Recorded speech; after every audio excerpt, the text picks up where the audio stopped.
दीवार पर टंगी सास। पंजाबी में कहावत है, सास चंगी होवे या ते दीवार ते टंगी होवे। संगीता की शादी भी एक ऐसे ही घर में होती है जहां उसकी सास दीवार पर टंगी होती है।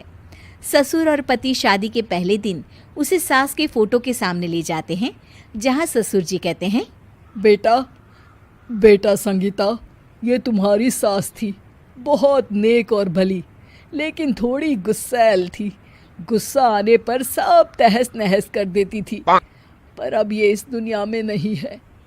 हाँ संगीता, माँ होती तो तुम इनकी कोई बात टाल नहीं सकती थी, वरना तो माँ घर में भूचाल ले आती। संगीता मन में खुश होती है कि अच्छा है कि ऐसी औरत अब इस घर में नहीं है, लेकिन दिखावे के लिए वो जैसे ही सास की फोटो के सामने हाथ जोड़कर खड़ी होती है, ये क्या? सास उसे देखकर मुस्कुराने लगी। संगीता आंखों को मलकर एक बार फिर से देखती है, लेकिन फिर सास के चेहरे का भाव, भंगिमा यानी एक्सप्रेशन बिल्कुल बदले होते हैं। वो अपने पति और ससुर को कहती है, माँ की तस्वीर तो स्माइल कर रही है। ना ना बेटी, ये कैसे संभव है? जरूर तुम्हें कोई गलती हुई होगी, ऐसा कैसे हो सकता है? लगता है तुम शादी की सारी फॉर्मेलिटी करते करते थक गई हो, तुम्हें आराम की जरूरत है संगीता।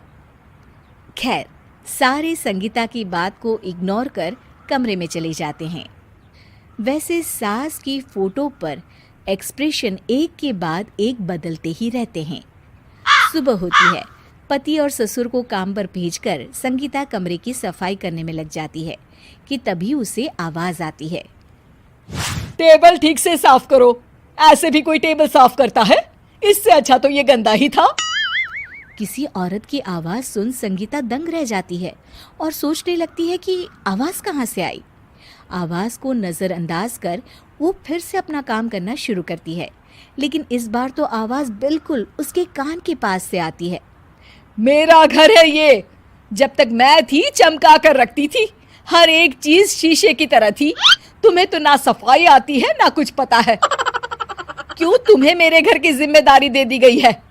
पता नहीं तुम में मेरे बेटे को क्या दिखाई दिया। मैं होती तो एक से बढ़कर एक लड़कियों की लाइन लगा देती। अब संगीता को समझने में देर नहीं लगी कि ये आवाज किसी और की नहीं बल्कि उसकी सास की है, जो दीवार पर टंगी है। वो उसके पास जाती है और कहती है, नमस्ते सासू माँ, मुझे तो कल ही लग रहा था कि दीवार में कुछ काला है। वो दीवार नहीं, दाल होती है पगली। सही पकड़े हैं सासू माँ। तो क्या हो गया आपको जो आप यहाँ भी चैन से नहीं बैठी हैं?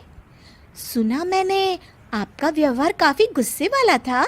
चुप रह तू, ज्यादा बकर बकर ना कर। घर का काम करना तो आता नहीं, आई है मुझसे बहस करने। हाँ देखिए सासू माँ, मैं आपसे साफ साफ कह देती हूँ, मुझसे पंगा लेने की कोशिश मत करिएगा। तभी पीछे से संगीता का पति आता है।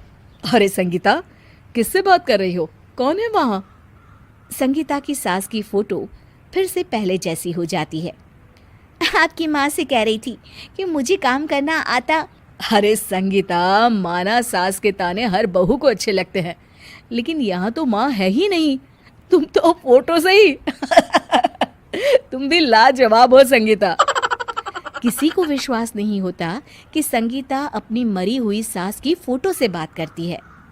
वहीं आए दिन संगीता की सास संगीता को किसी न किसी बात पर आते जाते ताने देती।